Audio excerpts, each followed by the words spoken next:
These are the 4 numbers that could change your financial future and make you a millionaire. These metrics will not only give you clarity on where you stand, but also guide you on how to increase wealth. Stick around for a bonus number at the end. It could be the most important one. Let's go. And if you're new here, I'm Diane, a wealth strategist advising top global firms and a mom of 2, here to help you build wealth, balance life, and create a prosperous future for our families. If you want to grow your wealth, hit that subscribe button. Let's start with the big picture, net worth. It's basically the difference between what we own, our assets, and what we owe, our liabilities. Tracking our net worth gives us a snapshot of our overall financial health and shows if we're heading in the right direction. It's one of the simplest ways for us to tell if what we're doing is actually working. As Peter Drucker famously said, you can't manage what you can't measure. When it comes to personal finances, this means if we're not regularly tracking our net worth, it's hard to know whether we're actually making progress. So whether we're working on growing our savings, paying down debt, or making investments, knowing our net worth helps us see how all these actions fit together to improve our financial picture.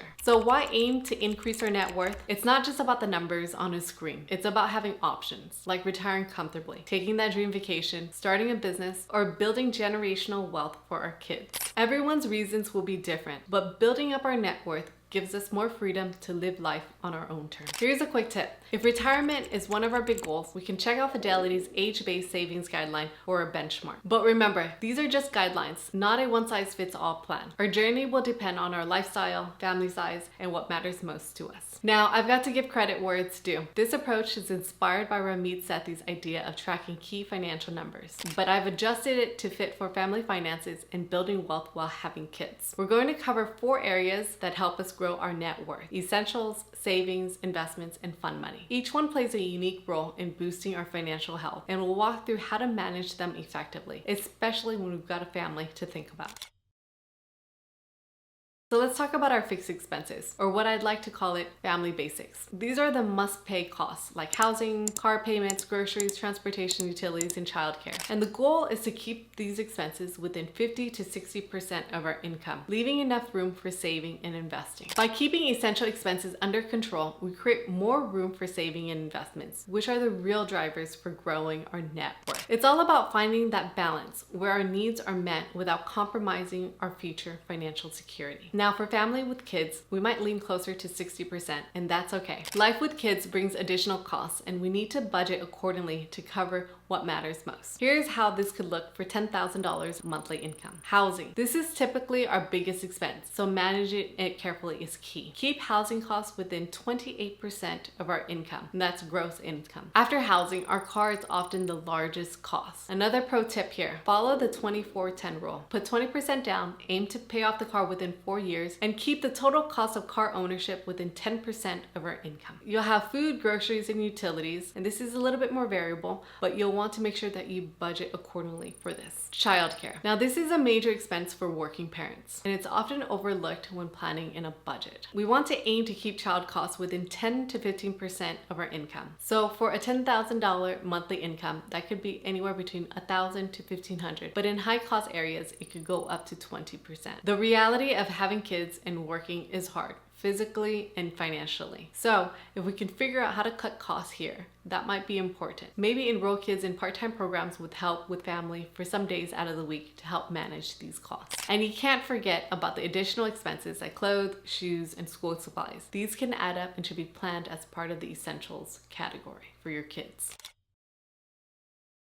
Next up is savings. The goal here is to aim to save 10 to 15% of our income and build up an emergency fund that covers 3 to 6 months worth of living expenses. If we have kids, it's safer to aim towards 6 to 12 months since our financial safety net needs to be bigger because we have more responsibility. And you might ask, why a high yield savings account? Traditional savings accounts usually offer interest rates as low as 0.01%, which barely grows our money. In contrast, a high yield savings account can offer rates anywhere between 4 to 5%, allowing our emergency fund to earn more money while remaining easily accessible. This extra growth may not make us rich, but it does help protect our savings from some inflation. And here's a pro tip. You can consider options like Ally Bank or Betterment, where we can earn a little bit more on our money. Saving acts as a financial buffer that protects us from unexpected expenses. When we have a well-funded emergency fund, we can avoid going into debt for life's surprises, whether it's car repairs, medical bills, or even a job loss. This safety net helps us stay financially secure and keeps our net worth from taking a hit. The first priority is building up our emergency fund. Aim for 3 to 6 months of expenses in a high yield savings account where our money can grow while it sits. If we already have a fully funded emergency fund and are on track with savings goal, consider lowering it to 10% and redirecting the remaining 5% towards investment, especially for our children's future. There's a great quote from The Psychology of Money by Morgan Housel. Saving is the gap between your ego and your income. It's the difference between what we could spend to maintain a certain lifestyle and what we actually choose to save. Here's a smart tip. To increase this gap, focus on living below our means and avoid lifestyle inflation. The wider the gap, the more freedom we'll have to invest, save, and prepare for life's unexpected events. The second step here is to create additional savings bucket. Once our emergency fund is fully funded, start saving for other goals. Think of this as separate buckets for big life events such as vacations, weddings, buying a house, or having kids. This makes our savings plan more organized and ensures we're saving for what matters most to us. Now, we can think about adjusting the savings rate. That 10 to 15% savings rate will depend on our current financial situation. Now that we've covered the foundation of savings, let's talk about how to make our money grow through smart investments.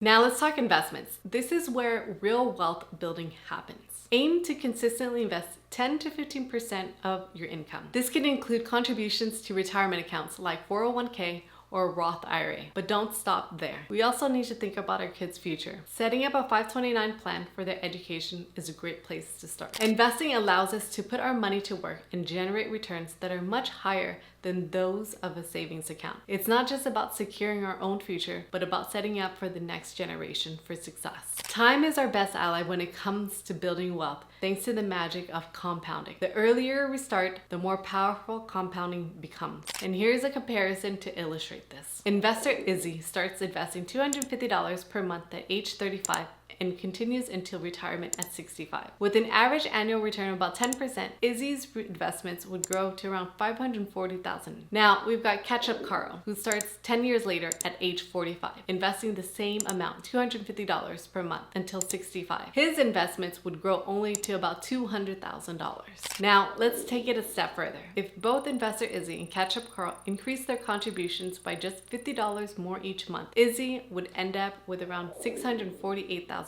while Carl would only approximately have $244,000. That extra $50 a month translates to over $100,000 more for Izzy, just because she started earlier and letting time work its magic. So here's a smart tip. Set up automatic transfers for your investment accounts each month so you don't have to think about it. It's like paying our future selves first.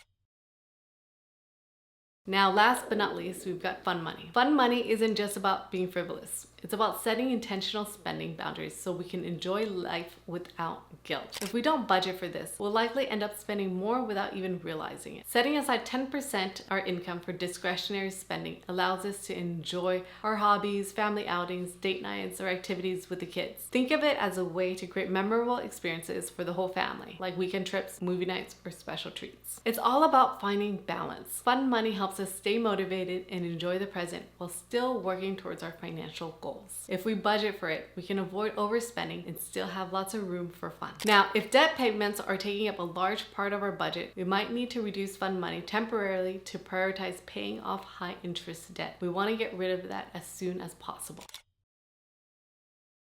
Now here's a bonus metric, and it might be the most important of all, our health number. We could be the best financial planners in the world, but if our health suffers, all that wealth won't mean much. Treat our health like an investment. Schedule annual checkups, prioritize a healthy diet, and incorporate regular exercise into our routine. Think of it as the best insurance policy for enjoying our financial freedom. By tracking these metrics, net worth, essentials, savings, investments, fun money, and debt reduction, we're setting ourselves up to a path for a more prosperous future for our family. Remember, wealth building is a journey, not a sprint. Friends, if you made it this far, thanks for watching. Please make sure to comment, like, and subscribe. If you're interested in how to manage your money, then you can check out my next video over here.